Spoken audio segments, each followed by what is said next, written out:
मैं सही फैसले लेने में विश्वास नहीं करता। मैं सही फैसले लेने में विश्वास नहीं करता हूँ। मैं फैसले लेता हूँ और फिर उन्हें सही साबित कर देता हूँ। ज़िंदगी में उतार-चढ़ाव ज़रूरी हैं। ज़िंदगी में आगे बढ़ने के लिए उतार-चढ़ाव बहुत ज़रूरी हैं, क्योंकि ईसीजी में एक सीधी लाइन का मतलब है कि हम जीवित नहीं हैं। जीवन का आनंद लीजिए। हम सभी इंसान हैं, कोई मशीन नहीं, इसलिए जीवन का आनंद लीजिए। समान प्रतिभा नहीं है, लेकिन अवसर समान हैं। हम सभी के पास समान प्रतिभा नहीं है, लेकिन हम सबके पास समान अवसर है अपनी प्रतिभा को विकसित करने के लिए।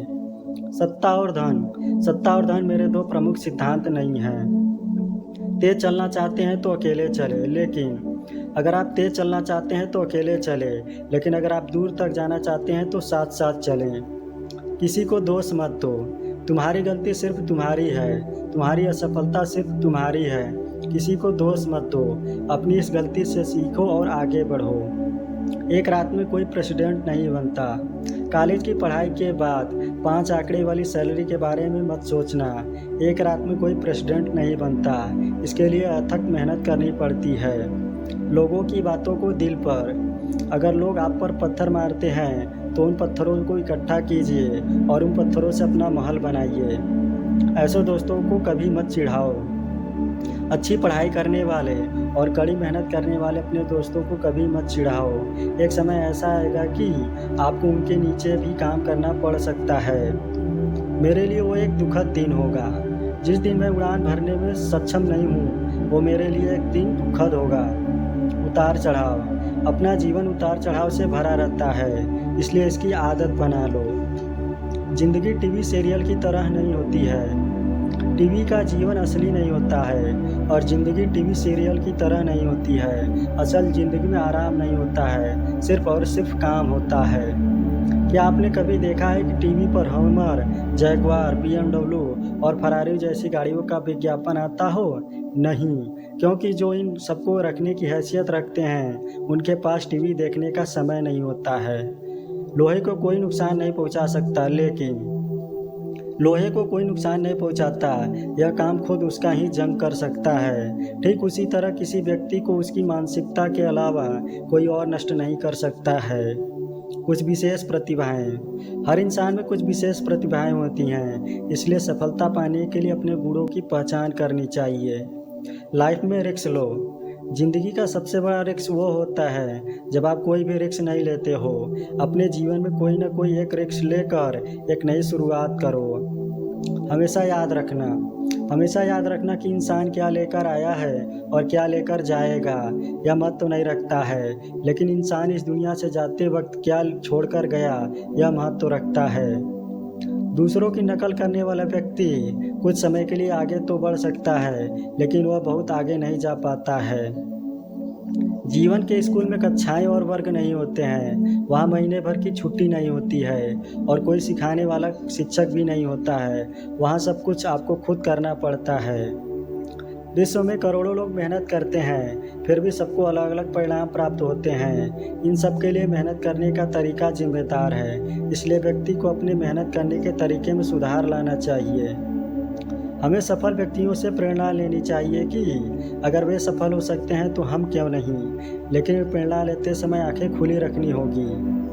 आप कितनी भी महंगी चीज़ें क्यों न खरीद लें, एक दिन आपको एहसास होगा कि इसका कोई मतलब नहीं है। जो कुछ मायने रखता है वह उन लोगों की भलाई है जिनसे आप प्यार करते हैं। ऐसी कई चीज़ें हैं जो अक्सर मुझे दोबारा जीने का मौका मिले तो शायद मैं अलग ढंग से करूँगा, लेकिन पीछे मुड़कर यह नहीं देखूँगा कि मैं क्या नहीं कर पाया। संतुलित जीवन यानी कि आपका अच्छा स्वास्थ्य, लोगों से अच्छे संबंध और मन की शांति, यह सब कुछ अच्छा होना चाहिए। जीवन में केवल अच्छी से अच्छी योग्यता या अच्छा करियर ही काफ़ी नहीं है। इसके साथ आपका लक्ष्य होना चाहिए कि एक संतुलित और सफल जिंदगी को जिया जाए। अगर आपको नेतृत्व दिया गया है तो जिम्मेदारी लेने के बारे में सोचो, बहाने बनाने के बारे में नहीं। अपने पास आने वाला अवसर इंतजार न करें, अपने अवसर स्वयं बनाएं। पेड़ काटने के पूर्व कुल्हाड़ी की धार देखने की आवश्यकता होती है। इसलिए जब 8 घंटे में पेड़ काटना हो तो 6 घंटे कुल्हाड़ी की धार तेज करने में लगाने पर सफलता प्राप्त होने के अवसर बढ़ जाते हैं। किसी भी कार्य को निर्धारित समय सीमा में पूरा करना चाहिए और वही कार्य करना चाहिए जिसमें पूर्ण आनंद की प्राप्ति हो।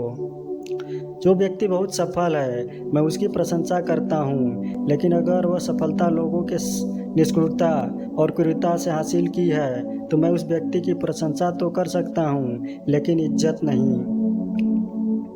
अब से 100 साल बाद मैं टाटा ग्रुप को जितना अब लाया हूँ उससे कहीं बड़ा देखना चाहता हूँ। इससे भी ज़रूरी बात, मैं आशा करता हूँ कि ग्रुप को भारत में बेस्ट माना जाए। जिस तरीके से हम ऑपरेट करते हैं उसमें बेस्ट, जो प्रोडक्ट हम देते हैं उसमें बेस्ट, और हमारे वैल्यू सिस्टम और एथिक्स में बेस्ट। इतना कहने के बाद मैं आशा करता हूं कि 100 साल बाद हम अपने पंख भारत से कहीं दूर तक फैला पाएंगे।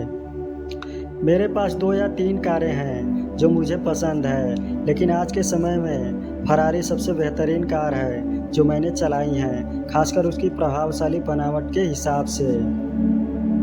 मैं निश्चित रूप से राजनीति में नहीं शामिल होऊंगा। मैं एक साफ सुथरे बिजनेसमैन के तौर पे याद किया जाना पसंद करूंगा, जिसने पर्दे के पीछे कोई चालबाजी नहीं की और जिसने पर्याप्त सफलता हासिल की। मैं उनके बाद आया जिनकी उपलब्धियां बहुत बड़ी थी। Mister JRD. टाटा भारतीय बिजनेस कम्युनिटी में लीजेंड थे।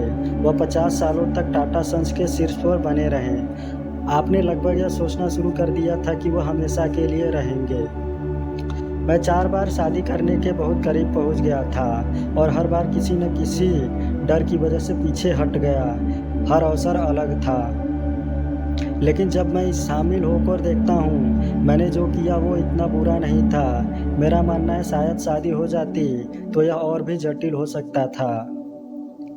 मैंने हमारी कंपनी में बात रखी है, हमें बेस्ट स्टेप्स लेना पड़ेगा और ग्लोबली सोचना शुरू कर देना होगा।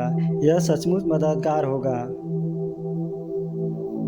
टाटा ग्रुप में हमारा मानना है कि अगर हम किसी उद्योग में 3 शीर्ष में नहीं हैं तो हमें यह गंभीरता से सोचना चाहिए कि शीर्ष 3 में आने के लिए क्या करना होगा, या फिर उस उद्योग से बाहर निकलने पर विचार करना चाहिए।